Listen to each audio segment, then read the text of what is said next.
Welcome, my friends, to Shaking the Salt with Dr. Peppers. My bio reads from troubled teen to teacher of the year, 100-pound weight loss, blah, blah, blah. You know, the sort of thing you're working on in your before and after life story. So at the end of the message, stay tuned if you want to contact me for any reason, including prayers. Thank you. And I'm Dr. Peppers, Shaking the Salt. Here we go. Isn't there somebody out there just looking for a friend? I need a friend. Will somebody friend me?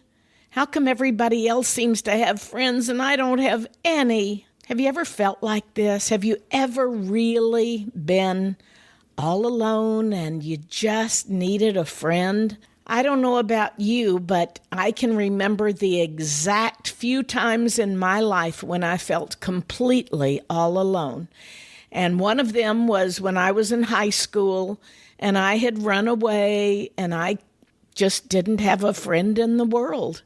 I felt despondent. I felt alone. I didn't want to go back to my family. I didn't have any friends who had come with me this time. And I just was ready to end it all.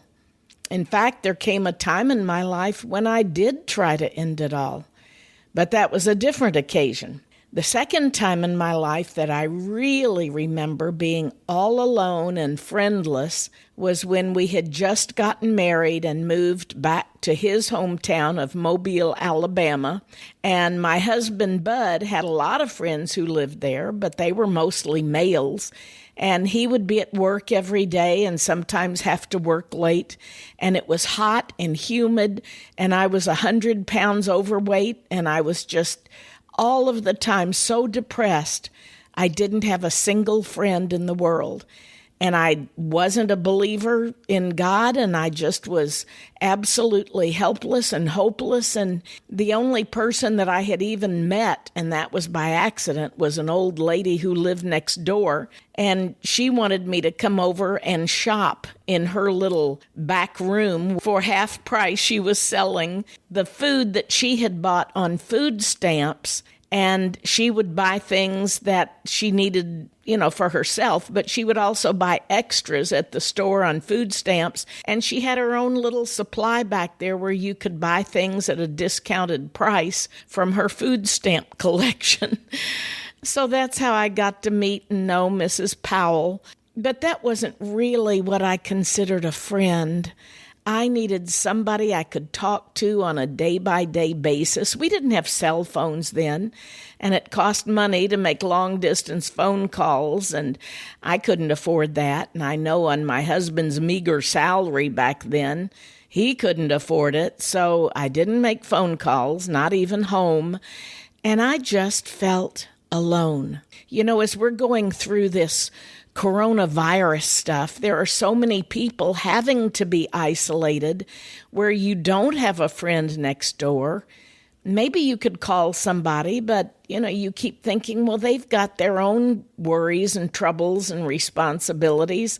I can't call them. This time, I guess I'm on the other end of the spectrum because I know that people are reaching out to call me and ask for help, and sometimes I feel overwhelmed trying to help other people, but I never want to forget where I was, and I always can connect somebody to somebody else who is willing or has the time to be a friend, to add another friend, to really just listen to somebody who needs a friend.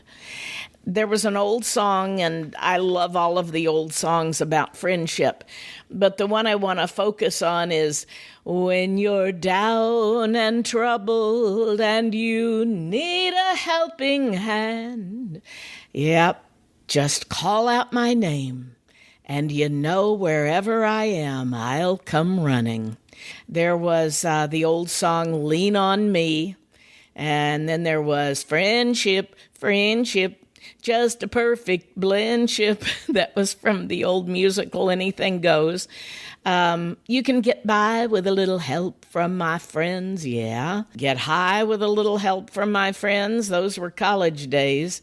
What about what the world needs now is love, sweet love, or thank you for being my friend.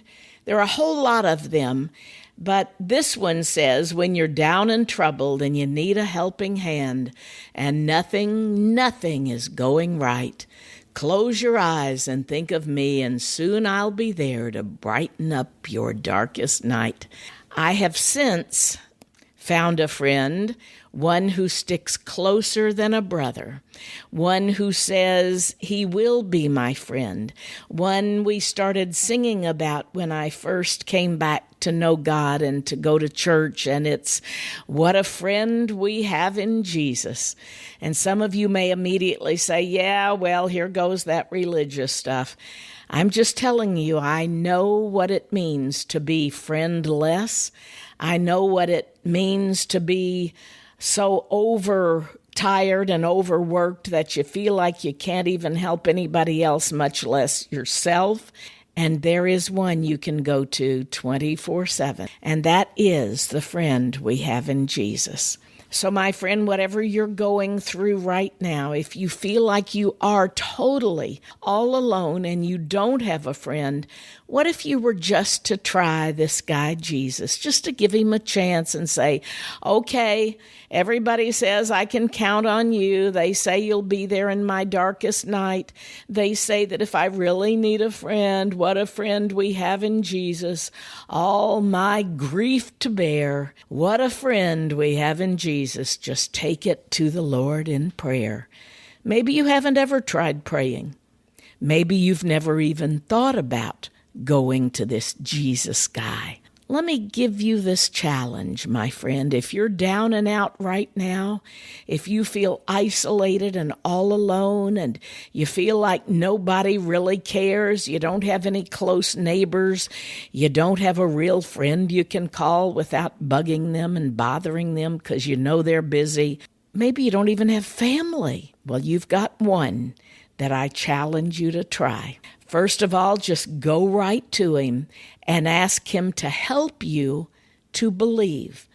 Ask him to help you in your unbelief. Maybe just even say to him, okay, I've never come to you before. I hear people talk about Jesus, Jesus, Jesus, all those Jesus freaks out there. Here's a time for you not to become a freak, but to have a friend. And just ask him to help you believe. Ask him to be Lord of your life. And ask him to change if you need that miserable life changed. Maybe you've just forgotten about that grandmother or grandfather that used to pray for you. And here's your time. That's what I'm going to do right now, is pray for you. God, I ask that you will be with this one right now who is listening that just needs to know they have a friend who is there every second of every day. One they can call out your name, even if they've never called on that name of Jesus, and you have promised you will be heard.